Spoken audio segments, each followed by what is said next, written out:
Corona की पहली और दूसरी लहर तो हमने देख लिया, लेकिन तीसरी लहर की आहट है। लेकिन इस आहट से पहले हमारी सरकार, हमारा सिस्टम कितना तैयार है, इसके लिए बाकायदा आज पूरे देश में एक मॉक ड्रिल हो रहा है और अलग अलग जगहों पर, अलग अलग अस्पतालों में कोविड सेंटर बनाया गया है। अब इस मॉक ड्रिल की क्या खासियत है, क्या ज़रूरत पान पड़ी, यह भी समझना ज़रूरी है।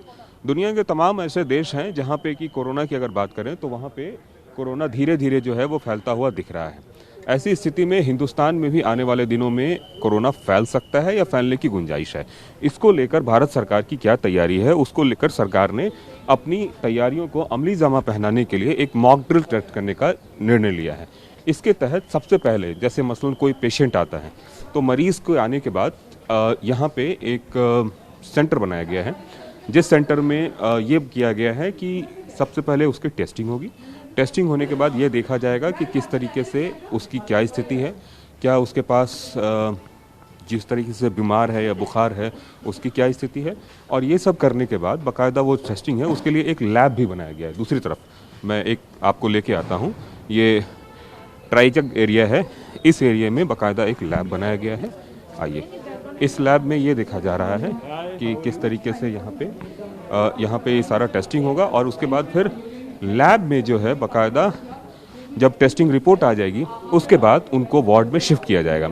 अब यहाँ पे दो तरीके के वार्ड हैं। एक ये नॉर्मल वार्ड है। नॉर्मल वार्ड में आप देख रहे होंगे कि पीपीई किट वगैरह रखे हुए हैं और इस तरीके से हॉस्पिटल बेड्स बनाए गए हैं और तमाम तरह की जो है ये सुविधाएँ ये यहाँ नॉर्मल वार्ड में रखी गई हैं। इसके अलावा नॉर्मल एरिया के बाद जो दूसरा वार्ड है वो आईसीयू वार्ड है। आईसीयू वार्ड जो है वो थोड़ा डिफरेंट है। डिफरेंट इसलिए है कि उसमें जब पैरामीटर्स ख़राब हो जाएंगे, ख़राब मेरे से मतलब है कि कुछ ऐसे पैरामीटर्स जो पहले से ज़्यादा एक तरह से कह सकते हैं क्रिटिकल हो जाएंगे, तो उनको दूसरे वार्ड में शिफ्ट किया जाएगा, जो यहाँ पे आपको दिख रहा है। इस वार्ड की अगर बात करें तो यहाँ पे बाकायदा एक टेम्पररी वेंटिलेटर से लेकर तमाम तरह की चीज़ें हैं और उसमें यहाँ पे लोगों को शिफ्ट किया जाएगा। तो ये एक फौरी तैयारी है। फौरी तैयारी इसलिए भी क्योंकि अभी तक कोविड आया नहीं है, लेकिन बड़ी तादाद में अगर मरीजों की संख्या बढ़ती है तो उसको लेकर हिंदुस्तान कितना तैयार है, इसको लेकर एक आज एक्सरसाइज किया जा रहा है।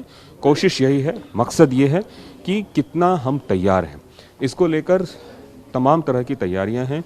दिल्ली से लेकर देश के दूसरे भागों में अगर हम केंद्रीय स्वास्थ्य मंत्री की बात करें तो डॉक्टर मनसुख मंडाविया यहाँ पे आ रहे हैं, सफदरजंग।